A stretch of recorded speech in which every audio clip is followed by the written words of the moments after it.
Je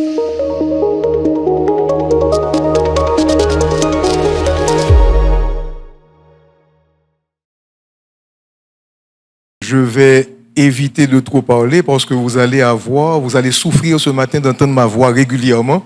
Donc je ne ferai pas de discours, mais je voudrais tout simplement remercier la Banque de la République d'Haïti qui a accepté à financer 50 ouvrages pour 50 directeurs de lycées et d'écoles nationales.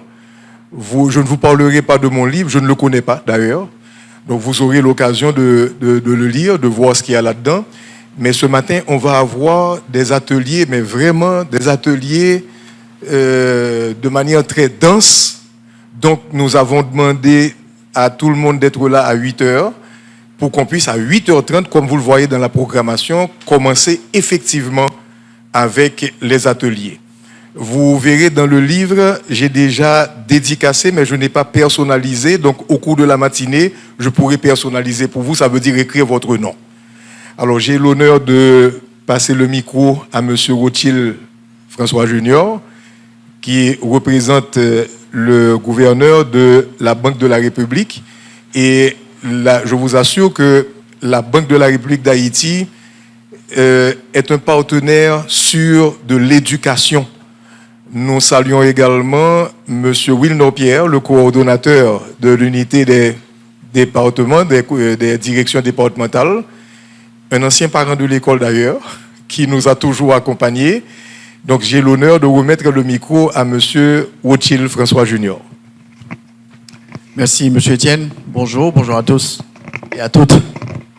Alors le gouverneur n'a pas pu faire le déplacement, donc je vais procéder à la lecture du discours du gouverneur pour le lancement de cet atelier. Bonjour tout le monde. Le gouverneur de la BRH, M. Ronald Gabriel, étant empêché ce matin, il vous adresse toutes ses excuses et m'a délégué pour partager avec vous son message et procéder à l'ouverture de cette activité.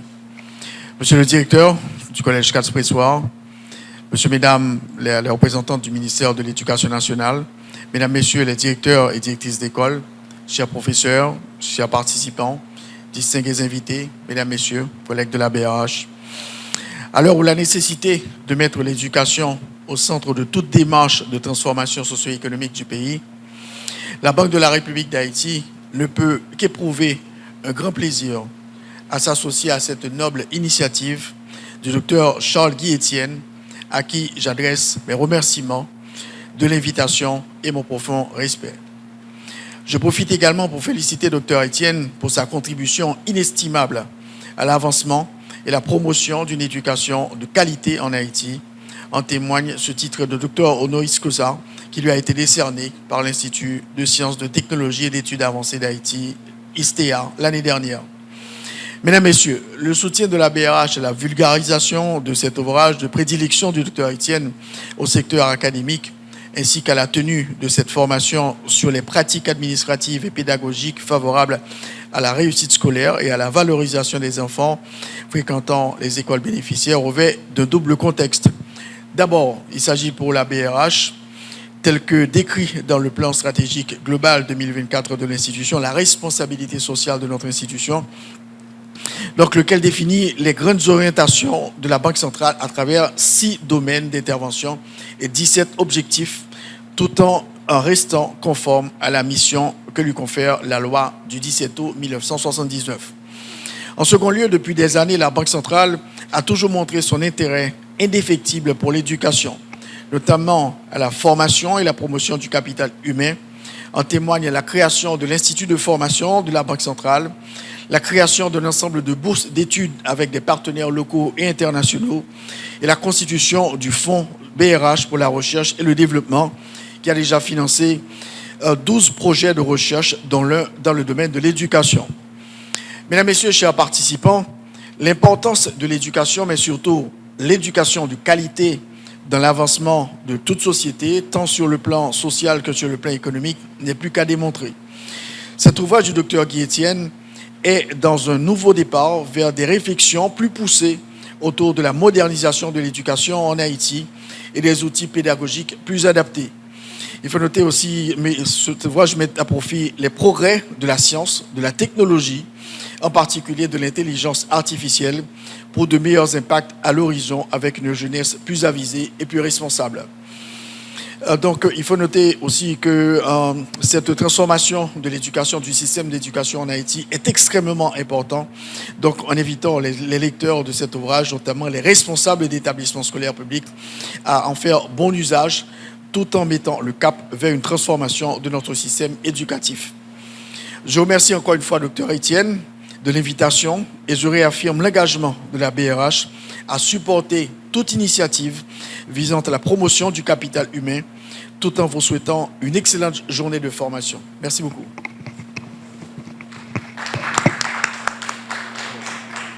Et j'ai le plaisir et l'honneur également d'introduire M. Robert Parette, junior de Profine, qui est un partenaire sûr du Collège Catz-Prissois aussi, qui nous accompagne dans toutes les activités éducatives. C'est encore, je ne sais pas si je peux dire un amoureux de l'éducation, mais ça m'étonne qu'il soit dans le secteur financier. Il devrait être de préférence dans le secteur éducatif.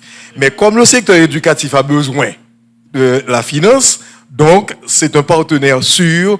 Monsieur Pierre, je crois que le ministère de l'Éducation nationale aurait intérêt à collaborer vraiment avec le groupe Profine qui investit énormément et qui croit vraiment dans l'éducation.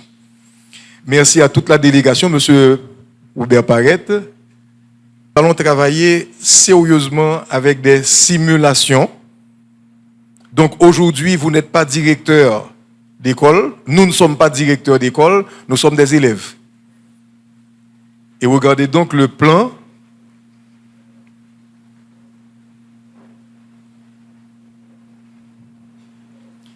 Nous aurons donc une série d'ateliers pour débuter, puis nous allons travailler ensemble, et c'est le cœur de la formation, nous allons travailler ensemble, nous allons co-construire une activité extrêmement importante que nous allons appeler Expotech. Le rêve que nous caressons, c'est qu'un jour, les lycées, les écoles nationales, à travers le pays, se mettent ensemble pour réaliser des expositions scientifiques, pour mettre en valeur les élèves, mettre en valeur les communautés, mettre en valeur les localités dans lesquelles elles se trouvent, où ils se trouvent.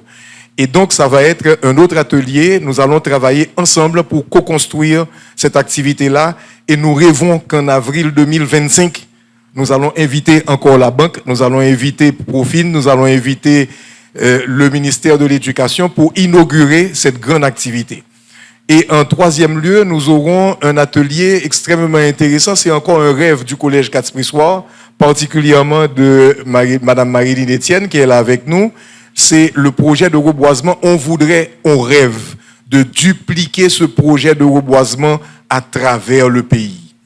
Et donc, on aura également une simulation à travers des ateliers. Et le rêve, c'est que tous les lycées, toutes les écoles nationales embarquent dans ce projet de reboisement, qu'enfin Haïti redevienne vert. Voilà. Alors, nous allons donc commencer. Et comme je vous ai dit, vous êtes des élèves. On va voir comment ça va se passer.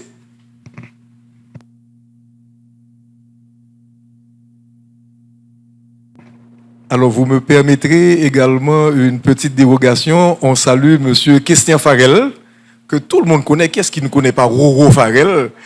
Et j'ai eu l'honneur vraiment d'avoir Christian Farel comme préfacier de mon ouvrage.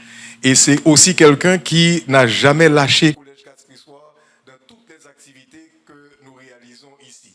C'est également un ancien parent. Merci Christian.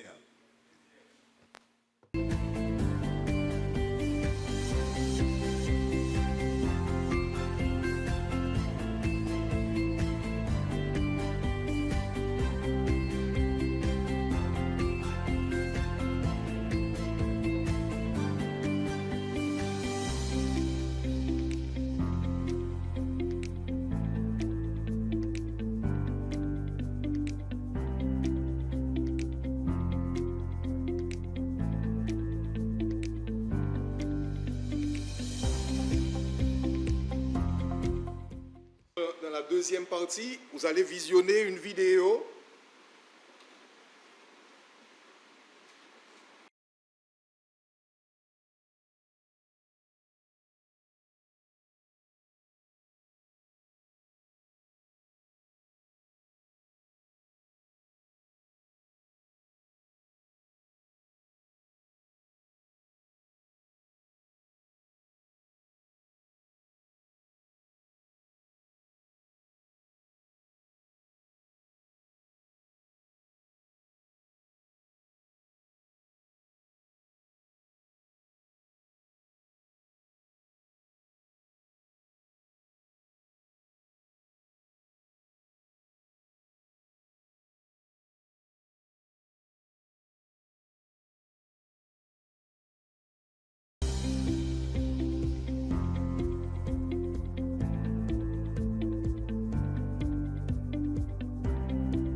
Ok. Voyez, quand l'œuf se tient en équilibre, vous imaginez, il peut rester ainsi les 100 prochaines années, à partir du moment qu'il n'y a pas de perturbation. Alors, c'est un atelier qui met en évidence la notion de centre de gravité et la verticale passant par le centre de gravité pour avoir un équilibre. Nous allons passer à un autre atelier. J'avais dit, ça va être très, très dense. Là, on va faire une étude de cas.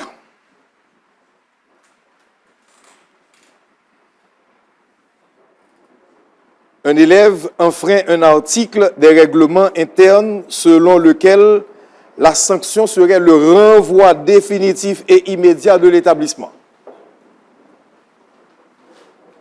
Quelle serait votre attitude?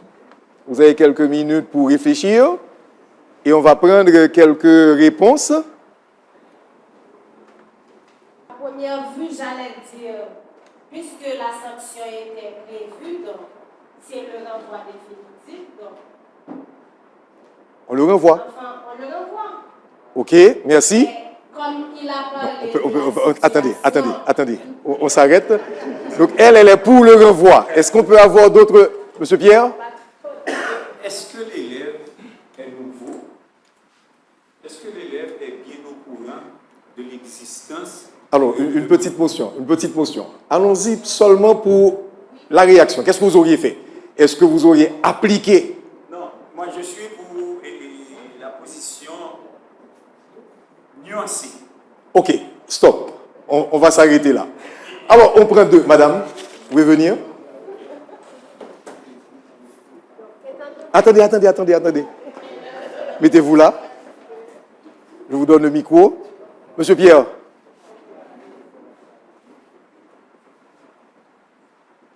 Mettez-vous là. Ok, alors, on a une position.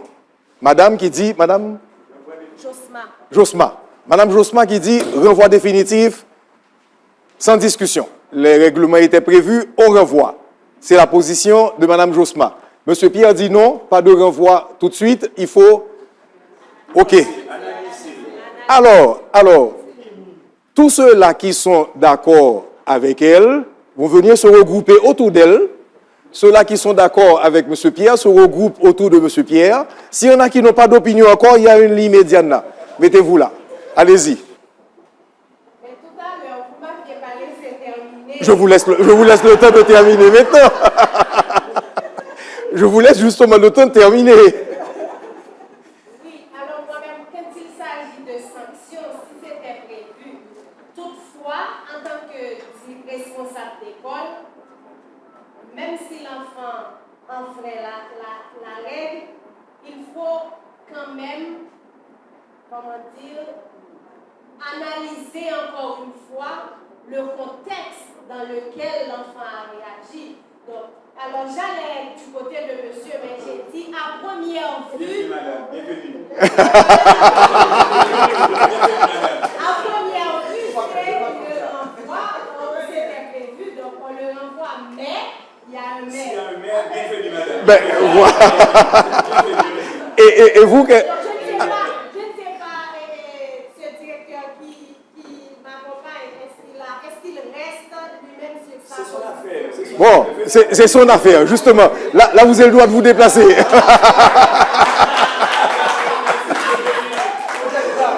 Bon, alors, il est là. Oh, allez-y. Et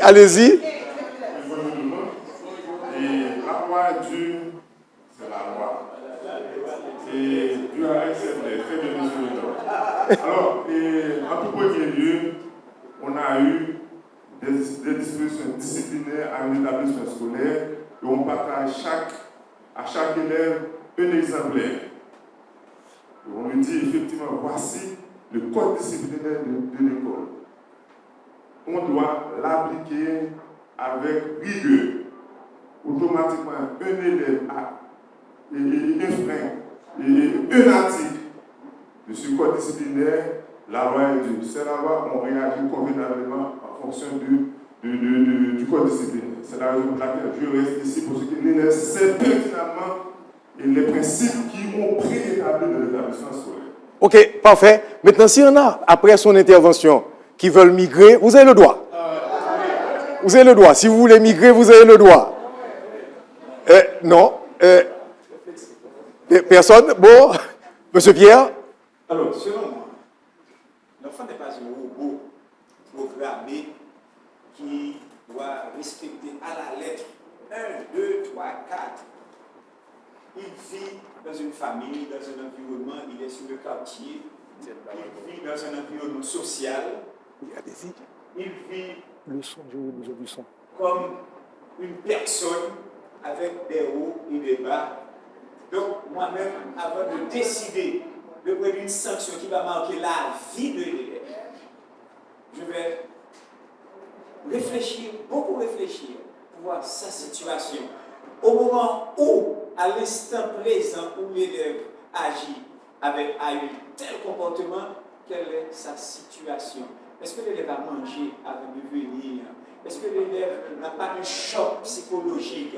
Donc, il y a un ensemble d'éléments qu'il faut mettre autour de cette décision avant vraiment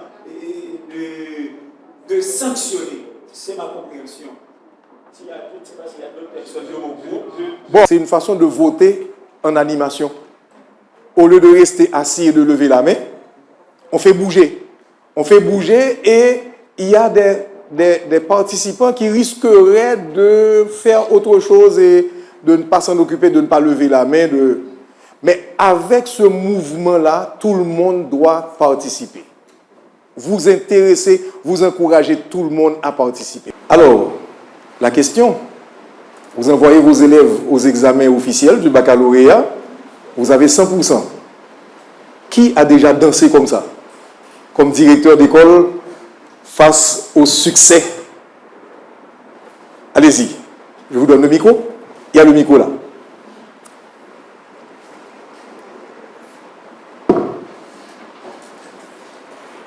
L'objectif de tout directeur et de toute directrice, c'est de voir, n'est-ce pas, eh bien, les élèves réussir. L'échec des élèves, c'est l'échec des directeurs et des directrices.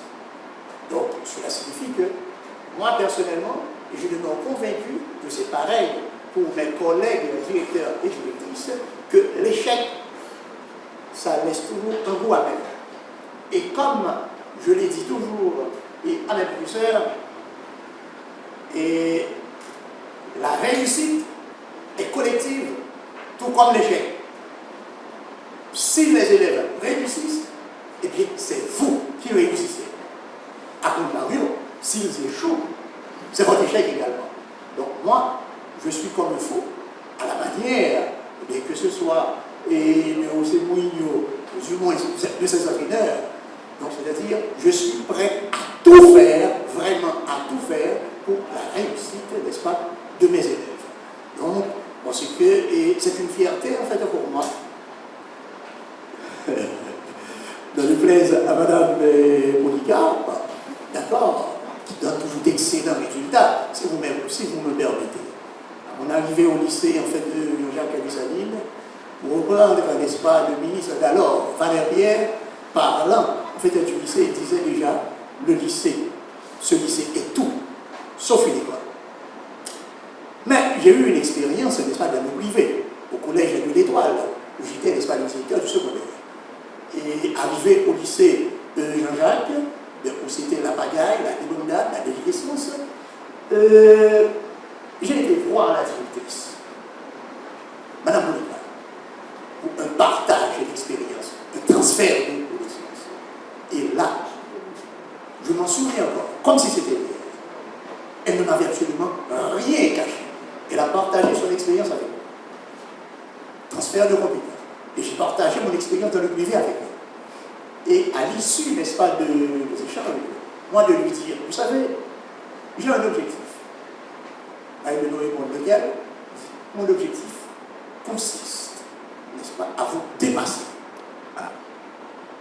Et à elle de me dire, il vous faudra 5 ans pour cela. Et 4 ans, nous devons y aller aussi. Et ces concurrents, nous avons une concurrence loyale. Alors, oui, on peut applaudir, effectivement. En signe de respect et de grande admiration pour l'inlassable combat que mène la PRH pour une transmutation de notre système éducatif, je l'ai dit solide. Et un deuxième, à la bibliothèque de la direction monnaie et analyse économique de la PRH, je lui ai dit ma modeste contribution aux judicieuses préoccupations de la PRH sur l'importance d'une éducation de qualité à travers le pays. Voilà. Et le gouverneur, je dois vous dire que quand nous avons demandé à la PRH de financer 50 livres pour 50 directeurs et directrices d'école publique, le gouverneur qui avait reçu son livre déjà, et il m'a dit c'est un document qu'on devrait avoir dans la bibliothèque, à la bibliothèque de la Banque de la République d'Haïti. Et moi j'ai estimé quand il m'a dit 24 directeurs en dehors de l'Ouest et 24 directeurs dans l'Ouest et les 2 autres sur les 50 pour la bibliothèque. Alors, j'ai préféré remettre 2 livres à la bibliothèque et garder encore les 2 autres pour permettre à 2 autres directeurs et directrices d'école de bénéficier. Donc c'est une courtoisie et c'est avec plaisir. Bon, au nom de la BRH, je remercie M. Thiel de ses ouvrages. En tout cas, comme je l'ai dit ce matin, vous avez la garantie de la BRH. On est qualité de l'éducation, c'est extrêmement important pour nous. Donc, je vais toujours compter sur nous, on va être là avec vous, booster l'éducation de qualité, indiquer cela à l'avenir, très bien pour le pays, parce que c'est extrêmement important d'avoir une éducation de qualité. Et c'est ce qu'on cherche, c'est ce qu'on stimule, c'est ce qu'on pousse au niveau de la d'Haïti. Encore une fois, merci M. Thibault. Alors, un rêve que nous avons, c'est réaliser l'Expotech, l'Expo Science 2025. Et comment nous allons faire cet atelier-là? D'abord, vous avez une boîte à expression inspirante. Ça veut dire que vous pouvez vous inspirer. Ce n'est pas obligatoire de les utiliser. Mais ces expressions qui sont dans cette boîte inspirante pourraient éventuellement vous permettre de mener l'atelier. Ce que nous allons faire, nous avons formé 2 groupes de 6 écoles primaires, donc école nationale, dans le on va bouger, on ne va pas rester en place. Et on va former 2 groupes de directeurs de lycée. Maintenant, si on n'a pas suffisamment, on peut se mélanger. Il n'y a pas de problème. Quel était l'objectif quand on va travailler sur le thème de l'Expotech 2025? Il faudra trouver un thème qui va traduire une problématique de notre société. C'est ce que nous faisons généralement quand les élèves choisissent les thèmes de l'Expo Science. Ils s'identifient d'abord une problématique et ils construisent le thème à partir de la problématique identifiée. Et donc, là maintenant, comment on va le faire? Chaque groupe va préparer va élaborer un thème. Si vous le souhaitez, on peut rester comme on est, il n'y a pas de problème. Vous restez comme vous voulez, il n'y a pas de problème. Et chaque table prépare un thème. On en a donc 5. 1, 2, 3, 4, 5.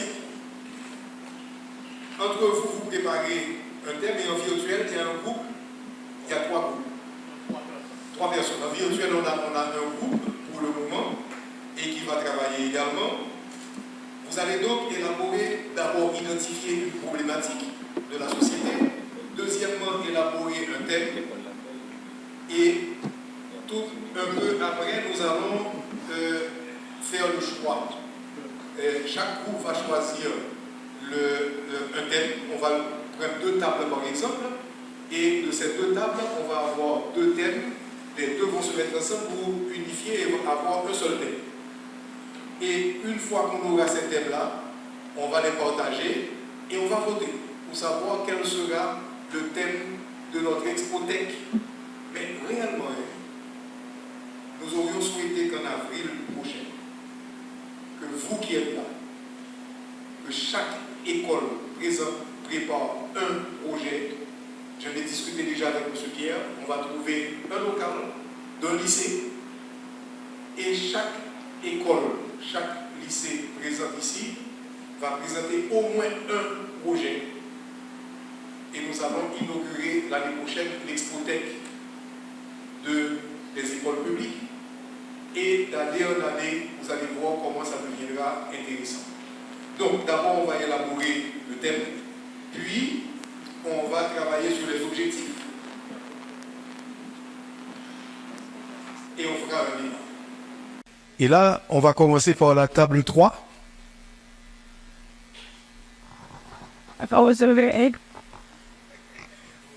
Qui vont donc, la table, les membres du groupe vont donc nous partager avec nous le thème et un objectif. On avait choisi l'acculturation et comme thème choisi, c'était renforçons notre art culinaire et comme objectif, nous avons sensibilisé les élèves à la diversité culturelle à travers la cuisine. On peut applaudir, c'est un objectif magnifique. C'est super, sensibiliser les élèves à la diversité culturelle à travers la cuisine. C'est extraordinaire. Donc faire à manger, c'est pas seulement faire à manger pour manger, mais faire à manger, pourquoi? Et là, automatiquement, qu'est-ce qui va se passer? Il y a des élèves qui vont être intéressés à devenir chefs cuisiniers. à travers ces recherches qu'ils vont faire. Et lorsque vous allez, par exemple, réaliser l'année prochaine un projet sur l'art culinaire, vous aurez des élèves qui vont faire la cuisine, qui vont chercher à innover, à inventer, etc. Et puis là, il y en a qui vont se dire, ah mais tiens, pourquoi je ne ferais pas la cuisine? Pourquoi je ne deviendrais pas un chef cuisinier? Parce que ça paye à travers le monde. C'est super. Bravo. Bravo. Bon, on va maintenant dans le thème de la table 2.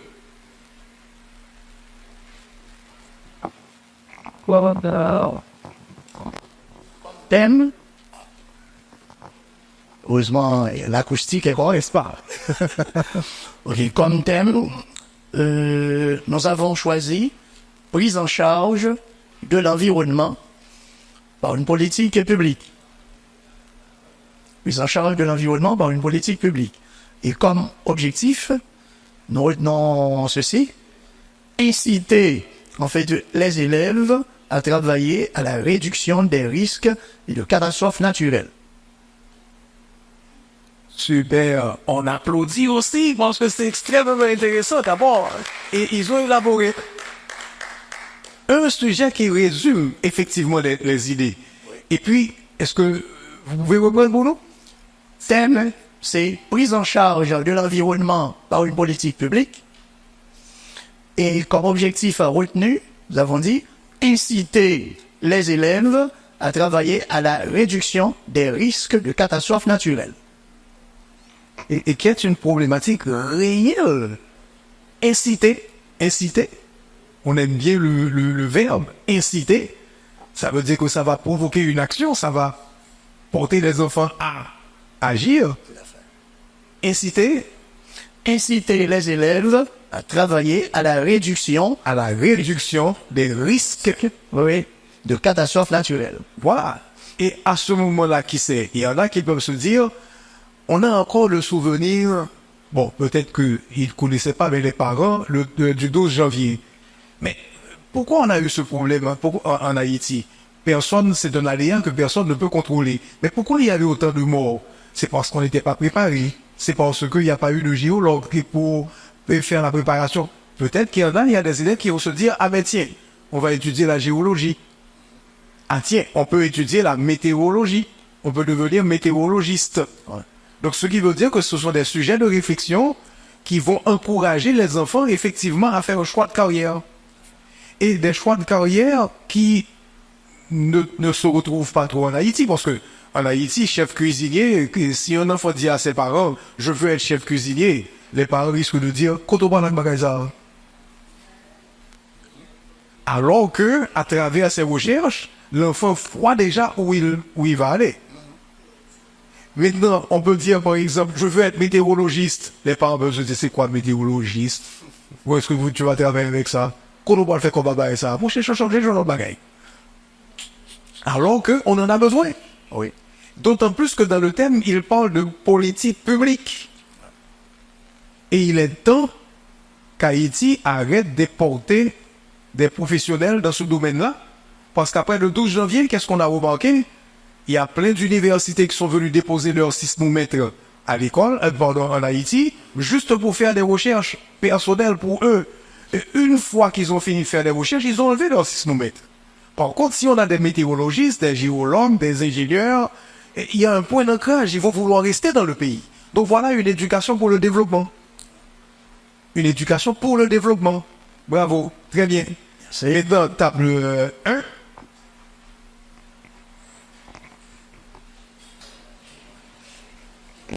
Allez, pardon. Alors, pour le thème, on a retenu l'encadrement des acteurs de changement contre l'insécurité. Contrairement aux autres tables, on a plusieurs objectifs. Allez-y. Premièrement, décrire les différents types d'insécurité, élaborer les causes et les conséquences de l'insécurité. Ensuite, sensibiliser les élèves dans leur choix de carrière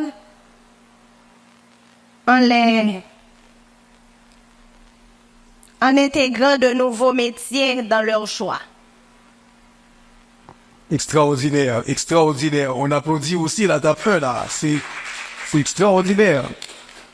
De nouveaux métiers. Effectivement, c'est une problématique maintenant. Parce que, avec l'intelligence artificielle qui se développe, il y a des métiers qui vont disparaître. Il y en a d'autres qui vont aussi émerger. Donc, voilà des recherches qui peuvent porter les enfants à aller vers des choix de carrière, différents types d'insécurité. Peut-être qu'il y a des élèves, et je le souhaite, qui auraient des élèves à avoir fait ces recherches et qui vont se dire pourquoi on ne choisirait pas d'étudier la criminalité, de faire un doctorat en criminalité. C'est possible. Ce qui veut dire que là, voilà des sujets de réflexion qui vont porter les enfants à travailler, à réfléchir, et vous allez voir l'engouement de vos élèves dans ce genre de recherche par rapport à un professeur qui viendrait leur apprendre que Dessalines est mort au Pont Rouge le 17 octobre. Et là, ils vont étudier et oublier après. Ou qu'ils vont étudier deux verbes se suivent, le second se met à définitif. Il faut chercher, ils vont écrire CHE accent aigu. Donc, ils apprennent juste pour avoir une note et puis c'est fini. Par contre, là, vous imaginez ces recherches que vous allez créer, que vous allez inciter chez vous. Vous allez voir la réaction de vos élèves. Vous allez voir la réaction de vos élèves. Alors, on avait prévu de faire un choix, mais les thèmes sont tellement intéressants. Pourquoi ne pas avoir des recherches sur ces différents thèmes et nous aurons d'autres rencontres virtuelles parce qu'on a vos coordonnées. À ce moment-là, on va planifier. Moi, vous savez, je vous vois déjà conduire vos délégations dans l'un des lycées ou dans un local quelconque et des élèves qui vont exposer leurs projets. Vous allez voir comment vous allez être fiers aussi. Vous allez voir, parce que moi, je vous assure, Madame Etienne peut vous le dire, Madame Cole, la responsable du CDM, peut vous le dire aussi. À chaque fois que nos élèves réussissent, pour nous, c'est extraordinaire. Quand je regarde les élèves de l'école donner des explications, là, par exemple, avec M. Barrette, il y a pour Lisette César, une élève de S4, brillante, et qui expliquait à M. Barrette, elle va étudier à l'extérieur, elle a été admise, bon, bref, ça c'est l'un des problèmes qu'on a par contre, et elle dit à M. Barrette, non, je vais revenir. Je vais revenir en Haïti. Ah bon, pourquoi? J'ai pleuré pendant la semaine, j'ai été signer mon passeport, on a attendu 2 heures de temps pour signer. Pour sortir du local, on a dû attendre 30 minutes parce que celui qui avait la clé de la barrière s'est déplacé pour aller faire quelque chose d'autre, on était obligé de rester à l'intérieur. Et le papa de lui dire, mais pourquoi tu pleures? Le pays ne peut pas rester dans cet état. Après mes études, je reviens.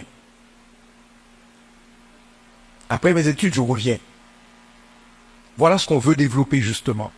Une autre éducation pour d'autres types de citoyens et pour un autre pays. Et vous êtes responsables. Et je dirais, nous sommes responsables. Ok? Bien. Madame Etienne va vous faire une présentation et puis on aura fait un petit tour, visiter surtout la serre, surtout les serres. Parce qu'on n'a pas la serre, on a les serres. Ce qui peut vous encourager également dans toutes vos écoles à avoir également des serres. Donc je laisse à Madame Etienne le micro.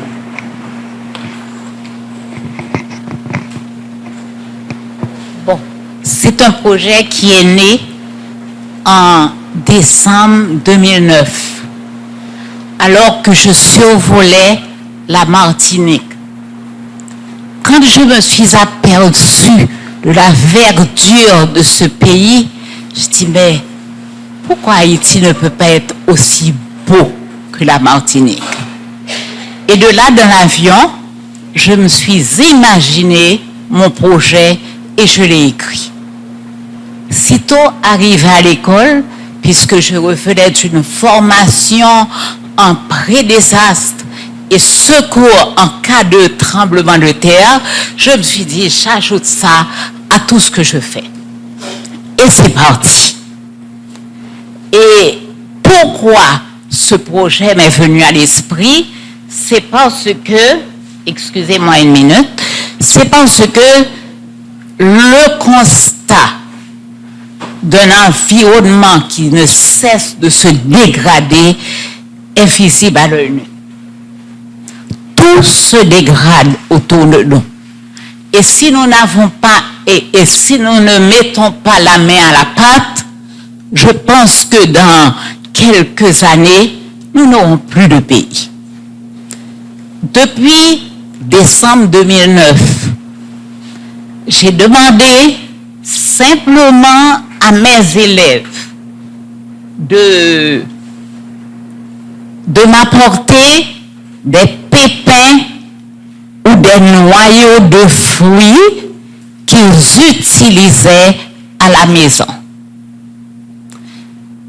Les enfants les ont apportés. Je leur ai demandé de m'apporter des sachets de pain vides. Ils me les ont apportés. Et de mon côté, je m'évertuais à acheter de la terre noire. Le camion arrivait, le camionneur déchargeait et les enfants se mettaient au travail. Un jour, je me suis mise en tête de leur demander de m'apporter des déchets de cuisine de chez eux. Ils m'ont dit, mais madame, ça sent mauvais. Je dis, ajoutez du morgue de café, apportez-moi ces déchets-là. Récoltez-les le samedi et le dimanche, et le lundi matin, dans un sachet de pain vide, vous me l'apportez. N'oubliez pas de saupoudrer de morgue de café. Et c'est ainsi, mes amis, que le projet a commencé. Les enfants devaient percer les sachets avec la pointe de leur crayon pour permettre vraiment le circuit d'eau, que l'eau ne reste pas dans la terre, mais c'est aussi simplement que ça que le projet a commencé. Et puis, de plus en plus, les enfants apportaient des pépins. Parce que parallèlement, nous avions mis en place un système de récompense. La récompense, c'était un petit certificat qui leur était donné. Et celui qui a apporté le plus de pépins pour le mois, des fois, c'était 250 pépins, 300 pépins, et puis au fur et à mesure, ça a varié. Et aujourd'hui, je suis à plus de 100 000 pépins qui sont apportés. Je vous ferai voir le certificat qui va être remis à l'élève lundi matin pour les pépins qu'il aura collectés et apportés. Et alors, c'était pour nous une façon d'inciter les enfants. Et comme on est très technologique à l'école, nous offrons une feuille de progression toutes les semaines. Je me suis mise en tête d'afficher le projet afin que les enfants n'oublient pas d'apporter des pépins à l'école. Et puis, chemin faisant, le temps passant, je suis devenue exigeante. Et j'ai demandé à M. Étienne, pourquoi on n'aurait pas introduit le reboisement dans le bulletin mensuel des élèves. Chose dite, chose faite. Accepter, la note devait figurer. Et alors, je me suis dit, c'est ce qui est en pratique ces jours-ci, apporter 250 pépins, vous avez 6 sur 10. Vous plantez 10 arbres à l'école, vous avez 4 sur 10. Le total, 10 sur 10. Et tout le monde se bat pour avoir ces 10 points. Tout le monde se dépasse pour avoir son certificat d'appréciation. Toutes les classes convergent. Les enfants des mêmes classes convergent pour que la classe devienne la classe verte du mois. Parce que nous additionnons les pupilles de chaque élève et le total nous donne un nombre donné. Alors c'est comme ça que va le projet de déboisement, de reboisement. Et nous arrivons à faire pousser au moins 10 000 arbres par an. Dans une année aussi difficile que celle-là, nous avons atteint l'objectif de l'année. Parce que les enfants sont restés 2 mois à la maison, hors de l'école. Mais je leur ai fait l'exigence de le faire à la maison, puisqu'ils ont gagné l'expertise de planter des arbres. Alors, mes amis, et mes diapos sont passés trop vite. Je vais rapidement refaire avec vous. Oh là là. Excusez-moi. Une minute. Et on retourne.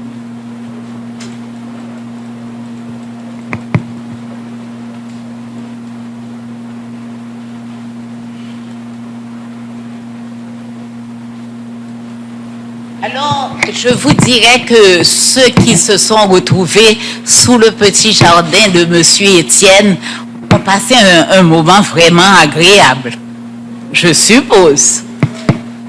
Alors, Monsieur Étienne n'était pas épris des arbres au début.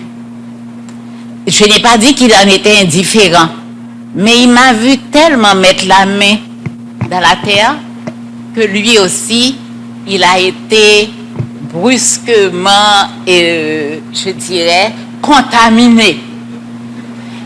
Et vous voyez, même à travers cette fenêtre, il s'est battu pour créer cet écran vert autour de nous.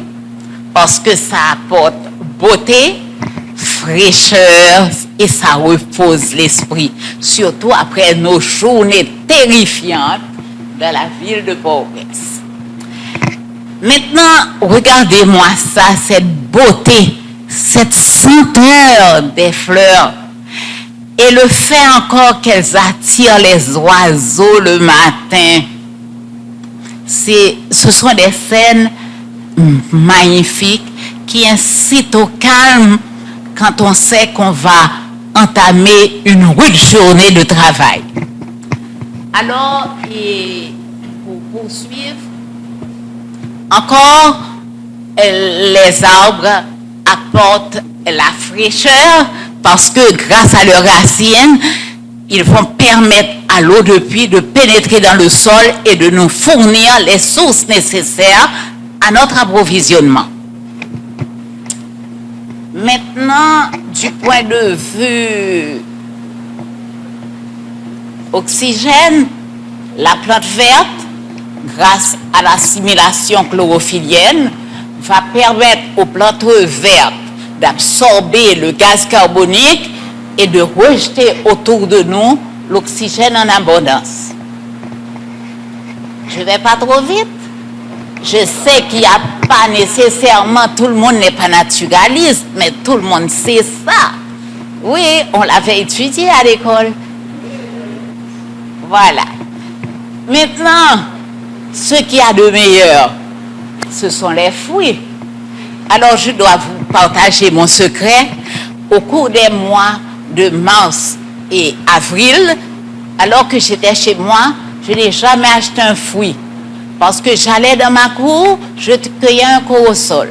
Je cueillais des cachemans.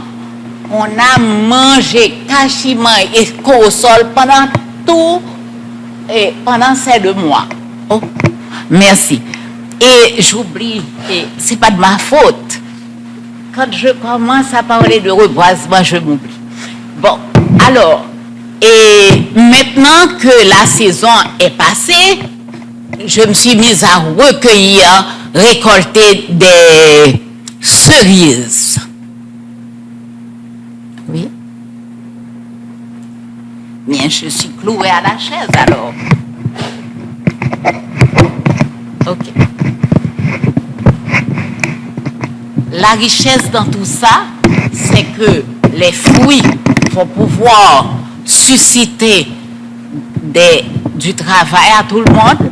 Tout le monde est capable de produire des plantations et d'avoir leur récolte, mais aussi au niveau des usines, que ce soit petite usine ou grande usine, et nous aurons du jus, de la confiture, des gelées, des pâtes, des essences, etc., qui pourront en être extraites. Mes amis, pour moi, si j'ai un plus grand rêve, c'est qu'avant de mourir, que je puisse avoir au moins 10 carreaux de terre à ma portée et que au centimètre près, que tout soit utilisé pour planter des arbres. Quoi qu'on sache qu'il faut quand même un certain espace pour permettre à la plante de se développer, et aussi celles qui sont cachées en dessous risquent d'avoir un retard dans leur développement parce que le soleil n'aurait pas nécessairement pénétré. Mais c'est mon rêve. Mais est-ce qu'il va se réaliser ça? Je ne sais pas. Mais de toute façon, j'incite tout le monde à planter des arbres. On aurait tellement souhaité que toutes les écoles, pas seulement les lycées, les écoles nationales aussi, parce que ce travail commence dès le plus jeune âge. Impliquer les enfants dans le développement de leur pays dès le plus jeune âge. C'est extrêmement important. Vraiment extrêmement important.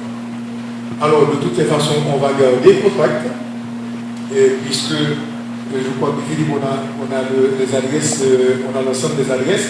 Est-ce que le ministère a déjà créé pour vous une adresse avec menfp.gouv.ht? Pas encore? Ok, nous avons demandé à M. Pierre de le faire pour tous ceux-là qui ont participé. Ça nous permet de prendre contact plus facilement avec vous. Il va le faire. Je lui ai demandé de vous donner une adresse et avec le menfp.gouv.ht. Là, on va constituer une base de données qui va nous permettre de garder contact et Mme Etienne est à votre disposition pour les questions ou le projet de reboisement. Et là, l'idée pour nous, c'est que chaque école développe ce projet et nous allons visiter la serre, vous allez voir les serres, vous allez voir, il y a même quelqu'un, je ne sais pas si tu en as parlé, Alexandre.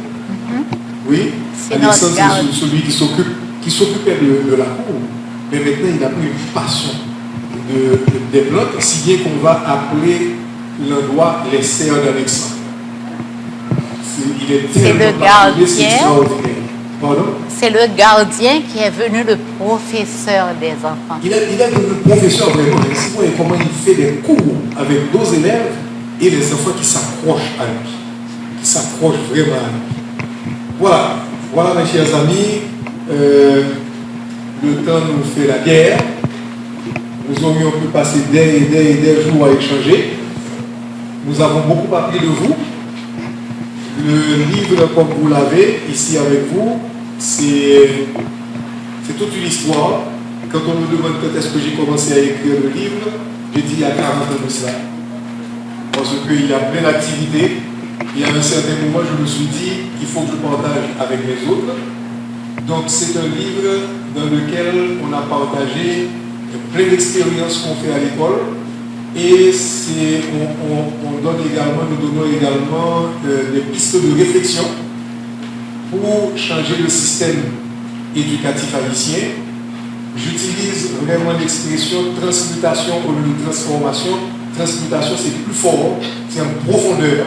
Et avec vous, vous êtes capable, parce que ce que j'ai entendu là tout à l'heure dans les projets, c'est extraordinaire. Extraordinaire. Alors c'est le cas de dire, on a l'impression qu'il y avait toutes ces compétences latentes et vous n'attendiez que le petit déclic pour les faire sortir. Donc je suis sûr et certain que vous allez bouleverser vos écoles maintenant. Vos écoles vont devenir des écoles actives, des écoles dynamiques, des écoles de projet.